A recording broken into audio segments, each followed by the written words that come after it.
Hi viewers, అందరికీ నమస్కారం. Welcome to Sravya's recipes. Hi అండి. ఇవాళ మన రెసిపీ క్యాప్సికమ్ ఫ్రై. అయితే ఈ క్యాప్సికమ్ ఫ్రై ఎలా చేయాలని చూద్దామా ఇప్పుడు.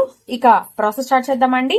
బండి పెట్టుకొని ఎండుమిర్చి తీసుకుందామండి. ఆయిల్ ఏం వేయక్కర్లేదండి. ఎండుమిర్చి నేను ఒక గుప్పుడు ఎండుమిర్చి తీసుకుంటున్నాను.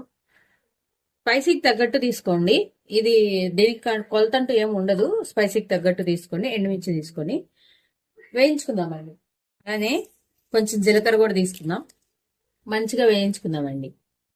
చూడండి, షేడ్ మారుతుంది. ఇప్పుడు మనకి ఇలా వేగిపోయినాయండి. ఇప్పుడు ఒక ప్లేట్లోకి తీసుకుందాం ఇవి. ఇప్పుడు నేను ఒక స్పూన్ ధనియాలు తీసుకుంటున్నాను. ధనియాలు కూడా అట్లానే వేయించుకోండి. నేను ఆల్రెడీ ఇది వేయించినాయండి, అయినా కొంచెం వేయిస్తున్నాను. అట్లానే శనక్కాయ గుళ్ళు తీసుకుంటాను.